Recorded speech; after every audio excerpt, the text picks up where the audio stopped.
Good day, viewers. You're welcome to Let's Discuss program on OSBC TV. Today's edition also promises to be exciting. President Bola Tinubu, in his inaugural speech, lauded the immediate past administrations on his decision to phasing out fuel subsidy, which he described to have favored the rich more than the poor. As reactions rages on fuel subsidy removal, the government has come up with a stance that the implementation of subsidy is no more sustainable. That is the issue we're going to be trashing out on the program today. My name is Adebare Ejimakide and my colleague is Olusegun Lana. Thank you for joining us on today's edition of Let's Discuss. And as Adebare Ejimakide rightly put it, the topic for discuss this evening is the subsidy removal. We're going to be discussing things related to the subsidy, what the subsidy regime has brought on Nigeria and Nigerians, and what its removal will likely also be giving us now and in future. Yes, we have a guest in the house, someone eminently qualified to discuss this issue with us this evening. Yes, our guest on the program today is an educationist. He is the lecturer, Federal College of Education in the War, and is also the National Vice President, Southwest Zonal Coordinator of the Colleges of Education Academic Staff Union, KUESU. It is my pleasure welcoming Comrade Olusegun Lana. You're welcome on the program. Thank you very Comrade, much. you're welcome. Thank you very much. Thank you for coming on the program. I really appreciate you. Thank you. And our viewers at home, I greet us, I greet Nigerians. Yes, talking about greeting Nigerians, the President, Asiwaju Bola Tinubu, actually greeted everyone in his inaugural speech when he talked about the total removal of subsidy. You know, it did not start from him, it started from the immediate past president, Muhammadu Buhari. He actually said in the 2023 budget that the first subsidy will cease by June. And President Bola Tinubu said it's totally removed. And a lot have been happening. So when we talk about subsidy, first subsidy, what exactly do we mean? Thank you very much. First and foremost, talking about our new president, President Bola Ahmed Tinubu's speech and pronouncement about fuel subsidy being a gunner. I think he was only saying the obvious, and that was not, it was not on the inauguration day that he made that statement. He actually made that statement even in his manifestos, that he is going to stop the fuel subsidy regime. And of course, like he said, which you have quoted, the outgone government did not make provision for the sustenance of subsidy beyond the month of June, or May rather. Now, coming to your question as to what is subsidy. Simply put, this discussion is a passionate one, and I know it will elicit passion. And as much as possible, we should be very simple. What we are doing under the guise of subsidy is that we are making marketers to sell the commodity less than its value, while government pays the balance in order to give relief to the citizens. In other words, by the time we were buying petrol for 195 naira or 220 naira, that is not the real cost that the sellers should have sold it, that the marketers should have sold it. What happens is that we have been making part payment as end users, while government has been paying the balance to the marketers. To meet the international price? To meet the operational value, the business value. Those who are in the marketing, those who are in the sector, they are into business. And there is a break-even point. There is a price at which they cannot sell below. And you are now saying, all right, this commodity, I know it's worth 200 naira, but sell it to my citizens at 120. Then come and get the balance of 80 naira from me. And that opens up the system to a lot of manipulations, a lot of corruption that is even not assisted by our problems, the problems of porous border system, the problems of the value of this commodity in our neighboring countries. If you do a survey of the cost of petroleum, of fuel, across various countries in the world, you will discover that Nigeria is one of the countries where you have it cheapest. When I checked last, less than a few hours ago, okay, even pre-subsidy removal. Cheapest. Nigeria happens to be one of the largest producer of crude oil. So if you have it cheapest in Nigeria, is that not worth it? No, it is not worth it. Don't mind you, what we have is crude oil. Okay. The crude oil has to be refined before it becomes an end product. And it is so unfortunate that over the years, we have failed to create and sustain the capacity to refine the crude oil ourselves. We have also failed to provide the enabling environment for foreign investors to be interested in siting refineries in our country. So we have been exporting crude, and when you export raw material, it is not only that commodity that you export. You are exporting jobs. You are exporting economic development. Because if you have a single refinery, look at the Dangote Petrochemicals, inaugurated only a few days ago. Let's look at it as an example. It has capacity to employ more than 140,000 people. Look at the neighborhoods. Look at the commercial activity. Even ordinary water seller in that vicinity. Look at how much business she will make. The woman that sells popcorn around that facility, look at how positively our business is going to improve. Landlords that have houses for let around that vicinity, hotels around that vicinity, taxi drivers that apply that route. So when you export raw materials, in this case your crude oil, you are exporting jobs. So that is the origin of unemployment, youth unemployment in Nigeria, or graduate unemployment. And 90% of our economic challenges can be attributed to our failure to ensure that what nature has blessed us with, what the Almighty God has blessed us with, is processed here in our country. It's just like a village that produces cassava in large quantities but does not have capacity to make cassava into gari, into apple, into fufu, and only sells the cassava. As she sells the cassava, she also sells the jobs of mechanic who repair the grinding machine. She has sold the jobs of peelers, those who are to peel the cassava before it is turned into gari.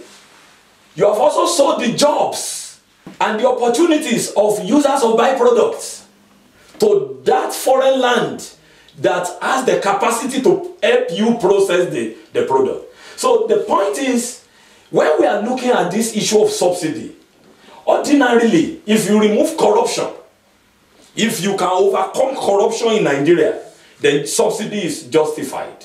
But subsidy removal is a painful option that is inevitable if we want this country to get out of economic challenges. We must face reality. We cannot continue the subsidy regime. Ordinarily, like you said, because we are the 6th largest producer of crude oil, we should enjoy subsidy. Normally, we should enjoy subsidy. But in a situation where government is subsidizing more than double of what we actually consume, go and trace the claims of NNPC over the last 3 years about daily consumption. At a point, NNPC put it at 35 million liters per day. In less than a year, they said it was 42 million liters per day. Only December last year, less than 6 months ago, NNPC put our daily petrol consumption at 68 million liters per day. The question is, in the last 5 years, did our population double? The question is, did the number of cars double?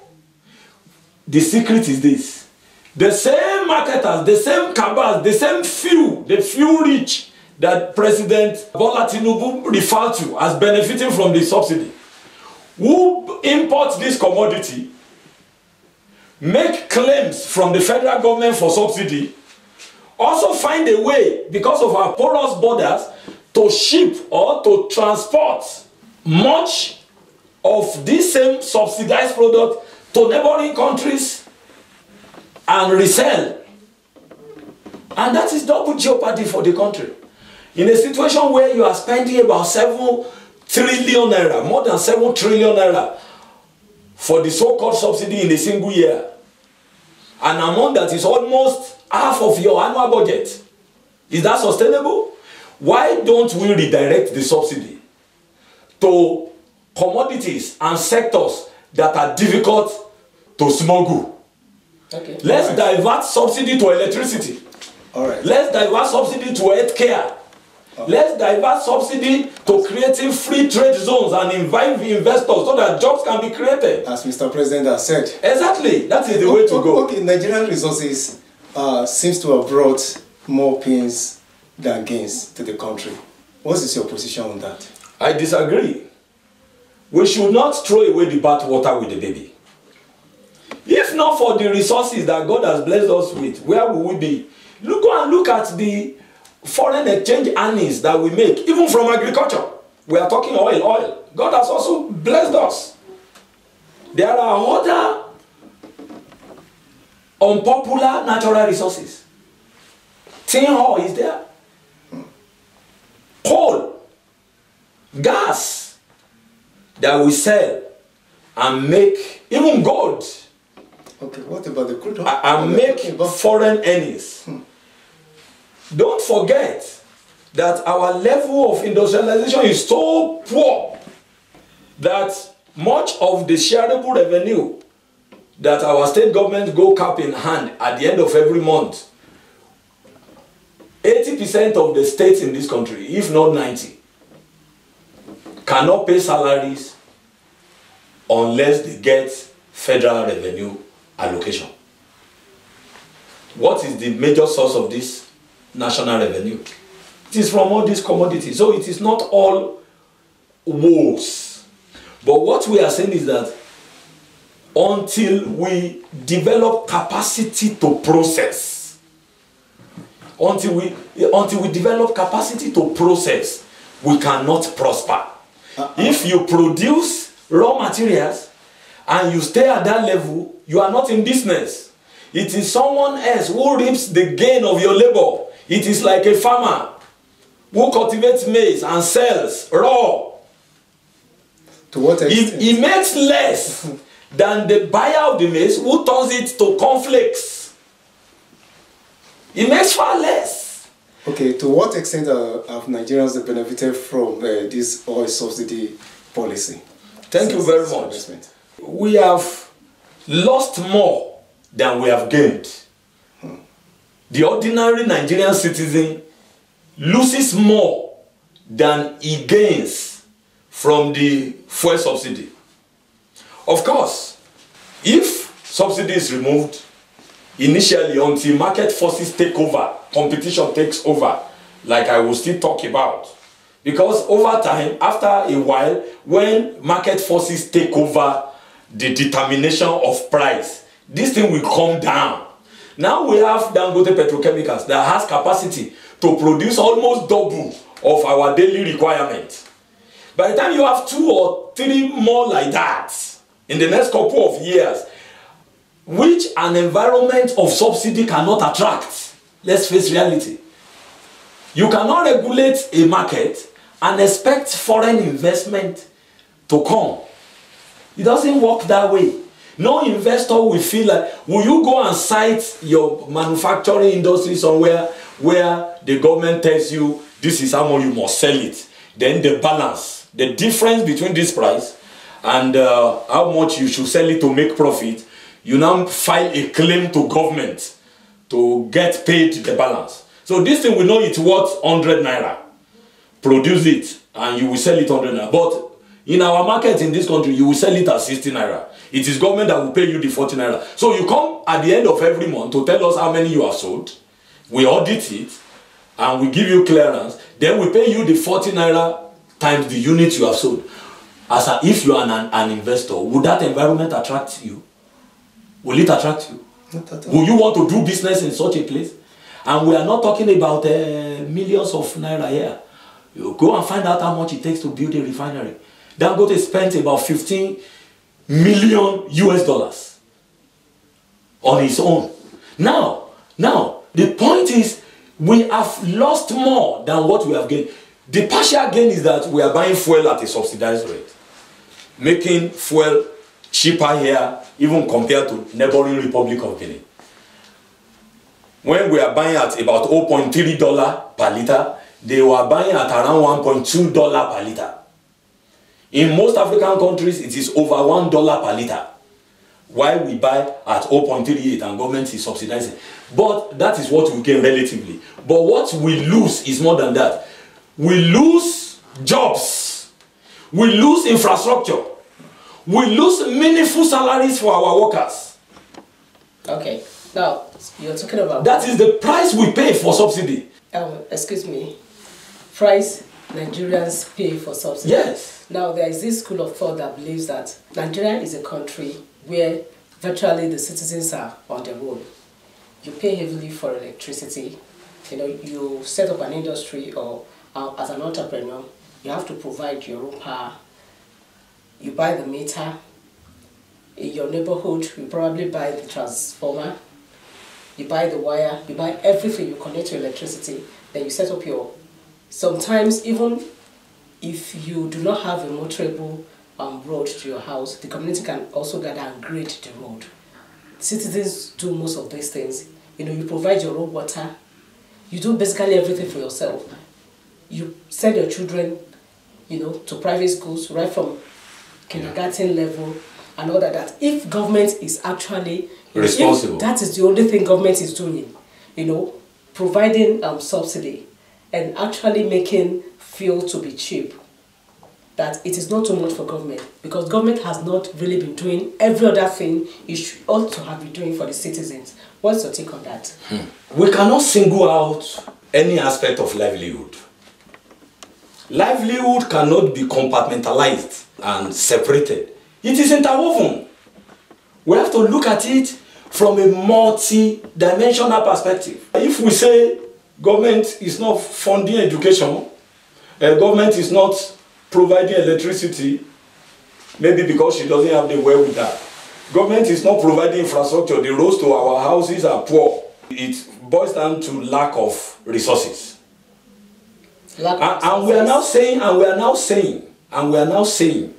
that subsidy on fuel is the only gain. I am telling you that subsidy on fuel is not a gain. It's what we pay for it is more painful than the benefit we derive from it.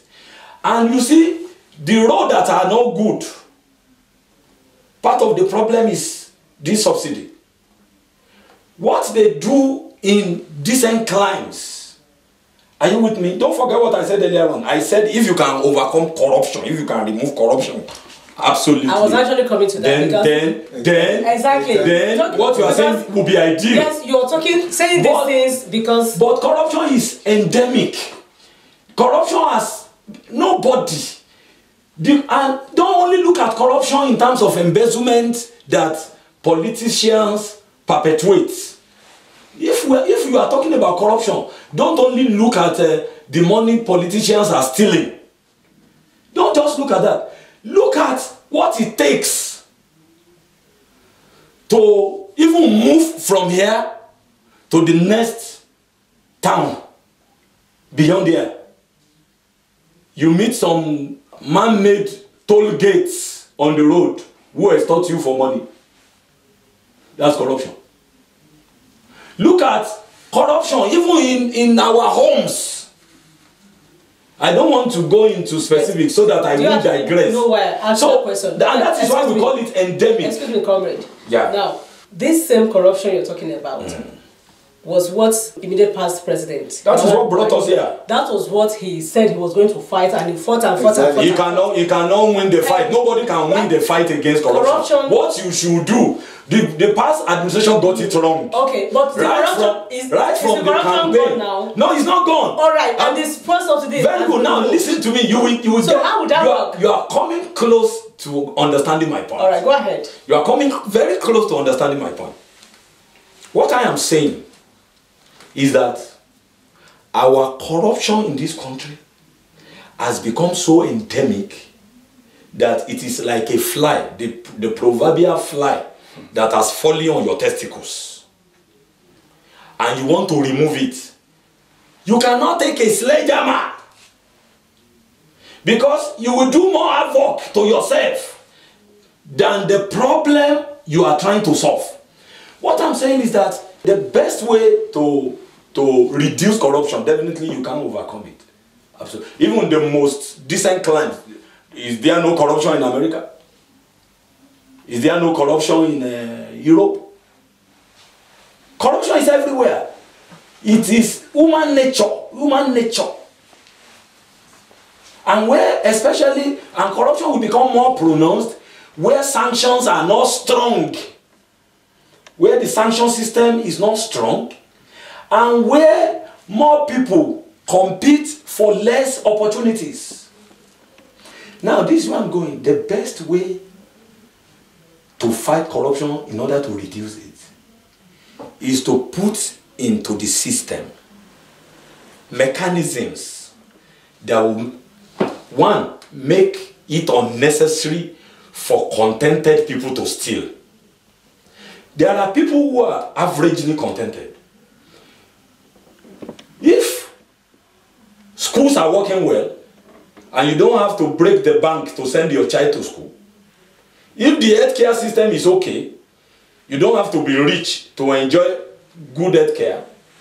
If there is a mortgage system that provides you decent housing without necessarily owning one or earning much in salaries, those who are contented, those who have godly conscience will not steal. You have reduced corruption. But even godly people are tempted to steal in this country. Put the godly person in a position where, that is what somebody said recently, that the reason why some of us are pious is because we have not got ourselves in a place of opportunity where we have opportunity to steal. Our virtue is not put to test. And that is because the system is so demoralizing. The salary of the highest paid civil servant in this country is not enough to feed himself, and this is what he or she must rely on to even transport him or herself to work daily and to house himself. And these are things that we can provide systemically.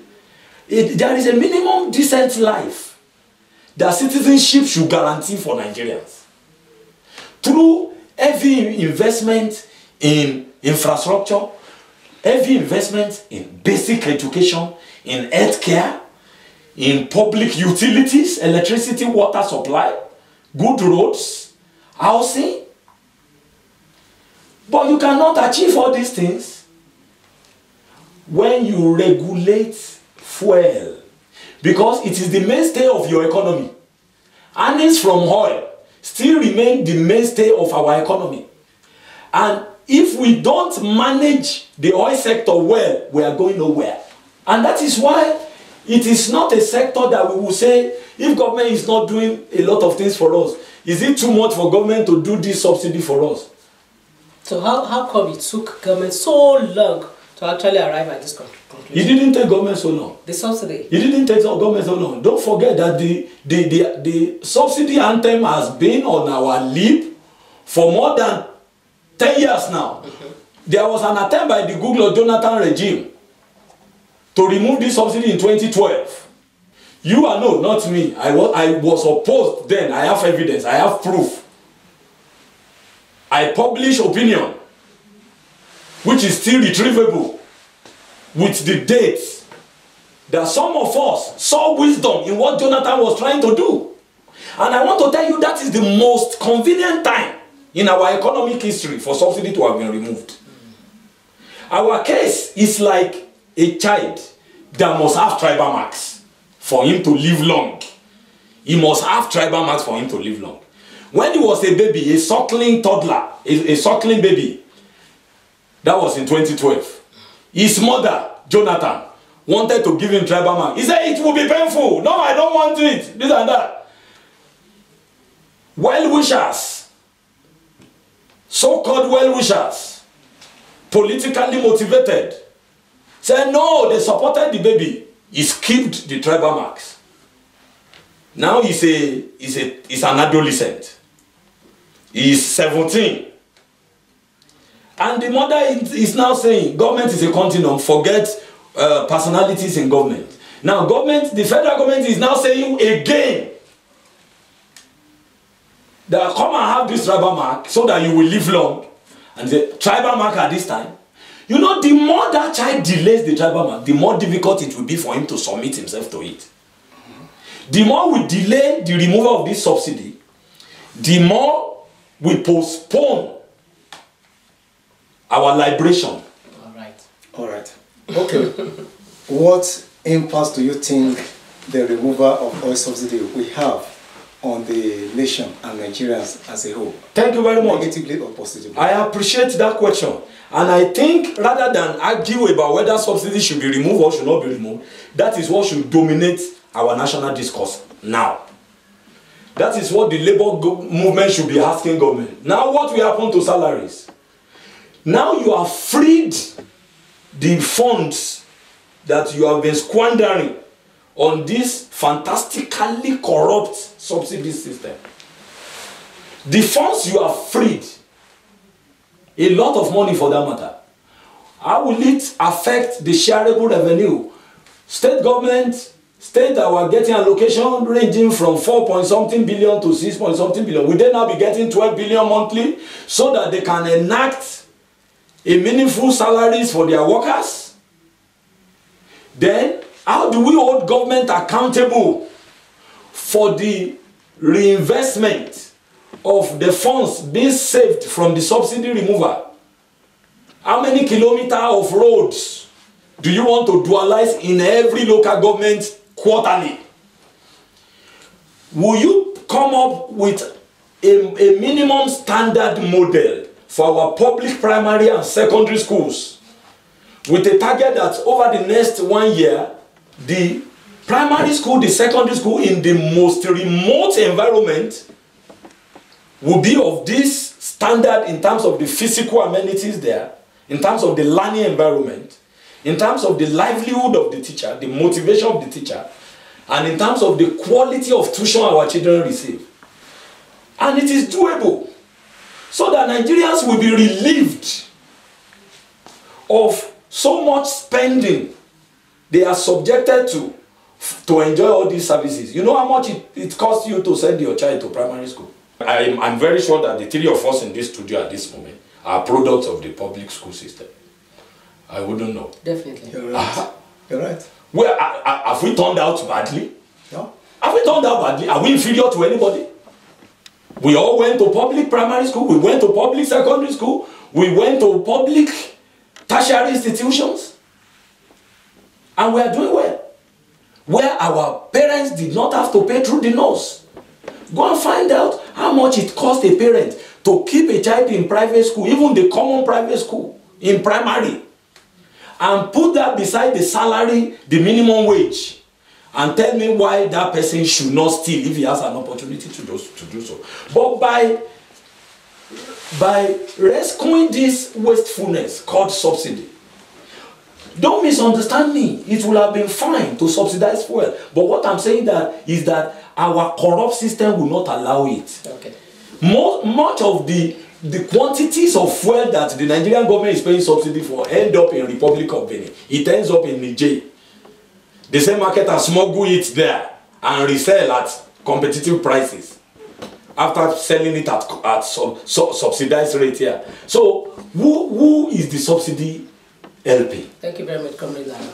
Now, one of the demands of the labor union is that government should at least make sure that one of the refineries is working. And you also discovered that for a very long time, the government have been clamping down on those that are operating illegal refineries, especially in the Niger Delta region. Now, if individuals can actually build a modular refinery illegally and operate it, why is it difficult for government to just harness those resources, tell them, come and register, pay tax, and start producing? I think we will get there in due course. Okay. We will get there. I believe with the PIB, I have not interacted with the entire provisions of the petroleum industry bill that has been signed into law. But I want to believe that even if it does not provide the frameworks to encourage the application of local technology and legitimization of modular refining, I'm sure that it will have laid a process, a foundation for a process that will get us to that level. I'm from the labor movement. I'm also a labor unionist. I want to say that beyond asking government to make any refinery work, we must face reality. It is better all over the world, in places where things work well, government does not do business. Government only provides enabling environment for businesses to thrive. Adequate security, superb electricity, guarantees on consistency of policy, of business policies, guarantees about tax regulations. Those are the things government should focus on. Don't let us deceive ourselves. Some state governments recently, don't let me be specific, some state governments recently bought buses and started transportation companies with good intentions. Where are the buses? It's either today the driver comes and tells you, because like the Yoruba say, it is Ogata, Ogauta, that is the culture, that is the mentality of the average public servant in this country, and that is unpatriotic. But it is unfortunate that the service has become part of our culture in the public sector. I also work in the public sector, so I'm not castigating anybody. I'm just giving an objective analysis. And I always ask a question. Why do the public primary school system, why do they not work like the private primary school system? The teachers in the government primary school enjoy better pay than their private counterparts.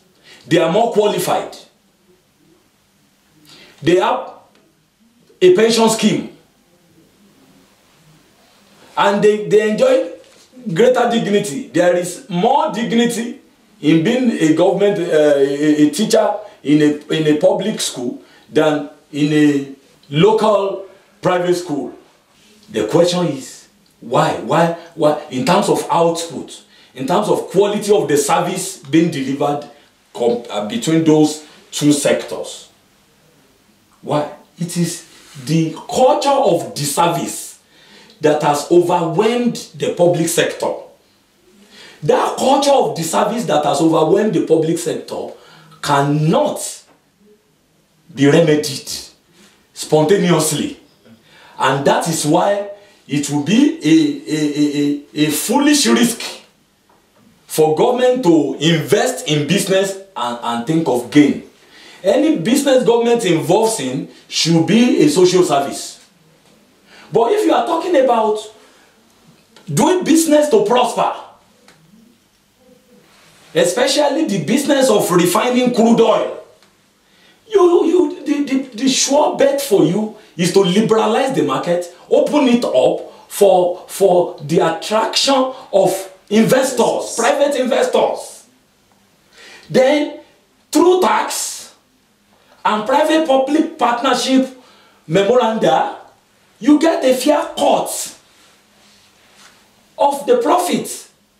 And apart from that, you also create wealth and jobs for your people. If you have a refinery like Dangote Petrochemicals in each of the geopolitical zones in this country, I'm telling you, more than 30% of our unemployed youth will be off the streets immediately. Especially when you back your business environment, the legal framework within which these investors should operate, with adequate local content strategies. You impose it on them that this is the proportion of your personnel that must be our citizens. You give them expatriate quota, sense of belonging, so that they will be forced to employ. We have engineers, we have accountants who are roaming the streets. They will get jobs in those private interests. And then you enforce good industrial relations principles upon these investors to ensure that your citizens who work with them are not exploited and are not subjected to slave labor. They get good returns, good wages for what they put into the work. That is supposed to be the responsibility of government, enforcement. And you know what? Look at what this idea of tax credit project simulation that the federal government deployed recently. It worked. If you apply the road between Kaba and Obajana, made by Dangote, as tax credit, the road to Lekki, a few weeks ago, I traveled from Ijebu-Ode through Ajoshe to Epe, being constructed by Dangote as tax credit. That is the strategy. Subject these foreign investors to make infrastructure, to build roads, to adopt schools. Okay, you are located in this place, you are going to adopt 20 public primary and secondary schools in this local government, give their buildings facelift, provide very decent toilets, an environment of pride where children can be motivated to learn, where the teachers look forward to going every day to teach. Not classrooms that are dusty, without chairs, without windows, and when rain falls, everybody is wet. And that is going to be the better subsidy. All right, thank you very much. Still on this oil subsidy removal, will you advocate for immediate or gradual removal of subsidy? What's your position on that, and what provision must be put on ground by the government to bring relief to Nigerians? It is so unfortunate that we have not really understood democracy, especially our political class, have not sufficiently imbibed democratic ethos. They take the people for granted. I expect that discourses like that should have even started before now. Even before you stop the subsidy in the budget. We should have convened extraordinary discourses where every stakeholder is carried along to negotiate the cushioning mechanisms for the subsidy removal. Not after we have done the removal. So your question is two-edged. Having given that background, I will answer the two sides directly. There is nothing like gradual removal of subsidy. In fact, when you do it gradually, like we have been doing since, tinkering with the price. Okay, buy it 95, buy that. You are suffering. It's like I said earlier, the child must get tribal marks in order to live long. And now say, and the tribal marks are 7 years, 7 years. Now say, get one today, go back, go and play. 2 weeks time, come back and get another one.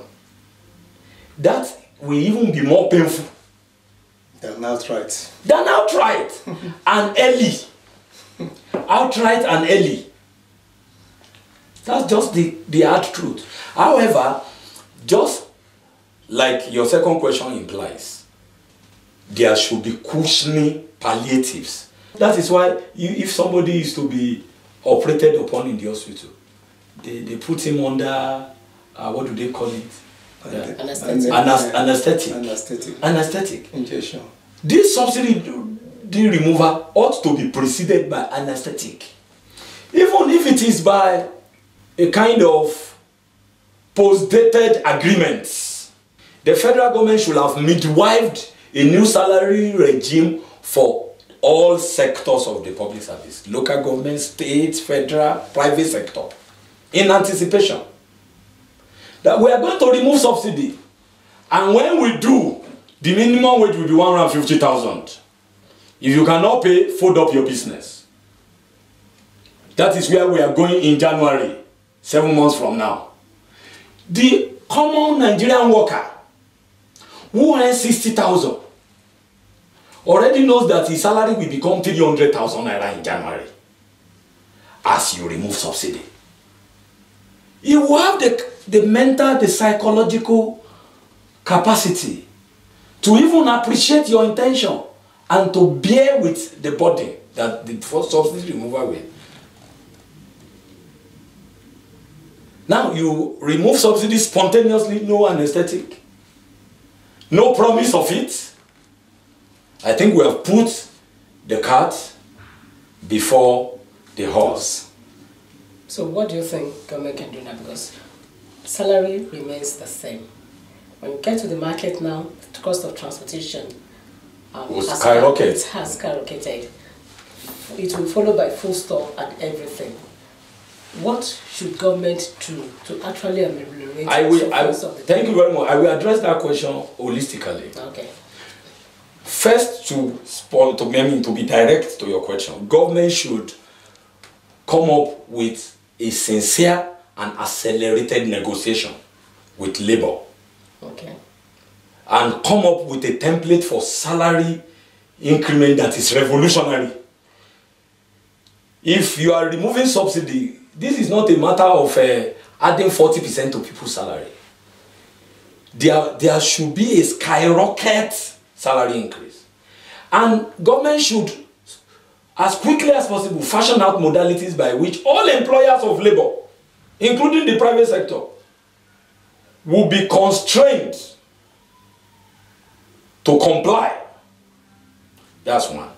But beyond government, every working person must wake up to the reality that the fabrics of socialism have broken in this country. We are now tending towards a capitalist environment where you cannot get a fair share of the wealth you create unless you also have a business. The tomato seller will not wait for any negotiation before he adjusts the price of what he sells to suit what the market dictates. If it took him 2,000 naira to transport our pepper from the market to the shop yesterday, and today the price of transportation has doubled, it will reflect. There will be no announcement. There will be no announcement. It will reflect. She doesn't need the approval. She doesn't need the legislation. But unfortunately, the salary earner is a victim because he cannot immediately adjust what he earns.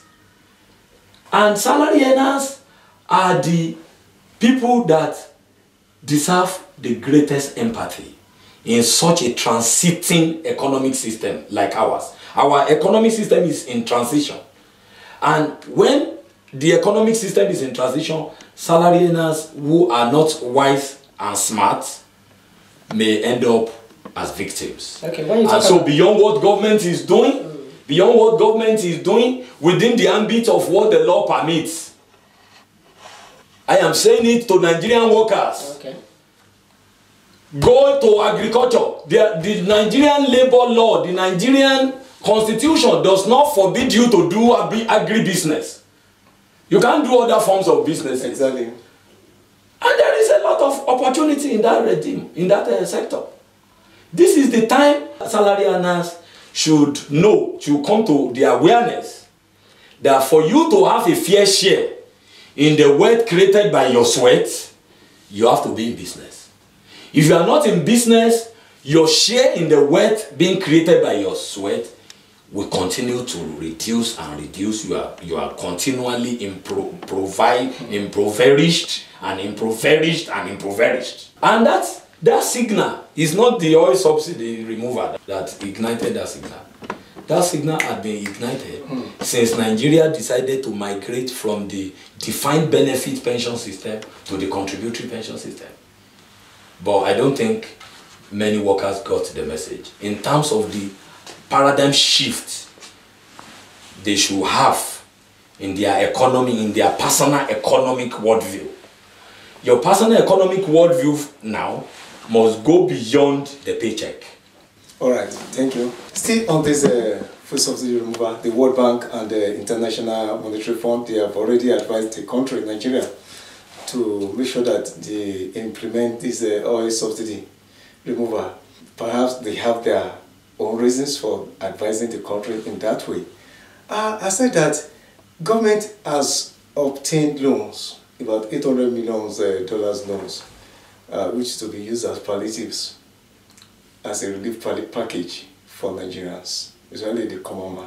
What is your take on this? If it is judiciously used, should it be spent on consumption than on production? Because there is news that it will be paid as cash to individuals. You see, beneficiaries. You see, it should be a double-edged approach. Okay. It should be a double-edged approach. Let us invest in the aspect of infrastructures that strengthen small and medium-scale enterprise. Electricity. Okay. Let us confront electricity with those funds. Okay. Let's confront electricity to a level where in every nook and cranny of this country, you can enjoy at least 20-hour electricity every day. That alone would empower Nigerians and will reactivate our productivity significantly in all sectors. Now, isn't that a long-term plan? There is nothing long-term about that. Okay. There is no rocket science about it. Why is our electricity not working? It is still the problem of corruption. The merchants of generators are behind the sabotage of the electricity system in this country. You know, in addition to the question he asked, because government actually said... Look at Ghana. Mr. Lana, yeah. Government said they will identify some vulnerable groups in the country and pay cash to them. Everybody is vulnerable. You cannot be even equitable and fair. Comrade Lana, my question actually is, Nigeria as a country lacks proper database. So how would government identify these vulnerable people? My beloved sister, before we even talk about database, that is Turenchi. What is the parameter by which you measure vulnerability? Does it show for face? The person you think is not vulnerable, but who is owing school fees in a children's school, who has unpaid loans against our salaries for the next 2 years, is it not vulnerable? These things are not determinable by visible indices, and that is why it is not a good parameter. What government should focus more on are things that can give us common leverage. Okay. What are those? Electricity, security, decent housing. Let government, for example, if you want to break the cost of housing, build 1,000 units of 2-bedroom flats in every local government, in every 774 local government, and ask people to rent to own. Nobody will tell the greedy landlords to bring down their rent.